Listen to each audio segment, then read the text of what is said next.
प्यार में धोखा खाए आशिक की हालत कुछ बिन पानी की मछली जैसी हो जाती है। ऐसा अक्सर मैंने कहानियों में पढ़ा है, लेकिन यह कहानी कुछ अलग है।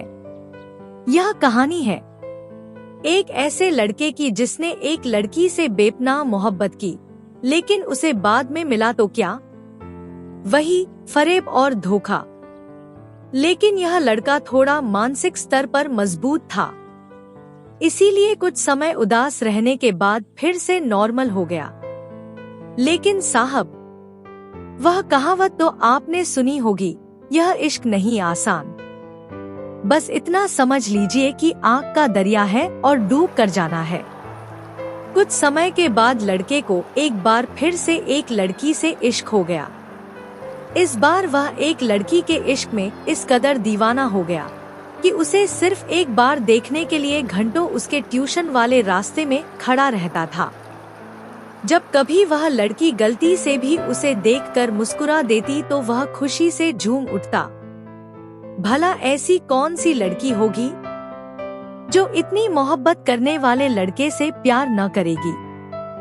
उस लड़की को भी उस लड़के से धीरे धीरे इश्क हो चला था, लेकिन इजहार करने की हिम्मत न कभी उस लड़के ने जुटाई और न कभी लड़की के कदम उसकी ओर बढ़े। काफी समय बीत जाने के बाद लड़के ने इजहार करने का फैसला किया। कुछ दोस्तों द्वारा दी हुई हिम्मत और लड़की को खो जाने के डर से उसने डरते डरते लड़की से अपने मन की बात कही। लड़की भी उसे मन ही मन चाहने लगी थी। वह भी उसके मासूम से नासमझ प्यार की दीवानी थी। लेकिन लड़की ने उस रोज उसको कुछ जवाब न देकर चुपचाप निकल गई। दूसरे दिन उसने उस लड़की का काफी इंतजार किया, लेकिन वह लड़की उस दिन नहीं आई। जब लड़के ने उसकी एक स्कूल फ्रेंड से उसके बारे में पूछा, उसकी फ्रेंड ने उसे बताया कि अचानक से सीने में दर्द उठने के कारण वह हॉस्पिटल में भर्ती है। जब लड़के को इस बात का पता चला तो लड़का हड़बड़ाते हुए हॉस्पिटल पहुंचा, लेकिन तब तक वह लड़की अपनी आखिरी सांसें गिन रही थी।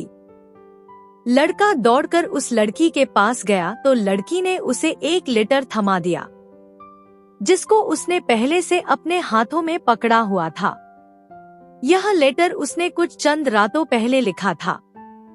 उस पत्र में उस लड़की ने लिखा था, मैं भी तुमसे बहुत प्यार करती हूँ, तुम्हारे साथ जीना चाहती हूँ, मरना चाहती हूँ, लेकिन आज अगर जीने की ख्वाहिश है, लेकिन मेरे पास अब जिंदगी के कुछ चंद लम्हे बचे हुए हैं।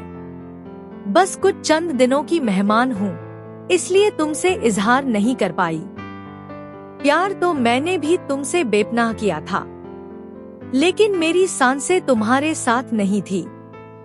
लेकिन इस पत्र के जरिए मैं तुम्हें बताना चाहती हूँ कि मेरे जाने के बाद तुम किसी अच्छी लड़की से शादी कर लेना। बस यही मेरी अंतिम इच्छा है।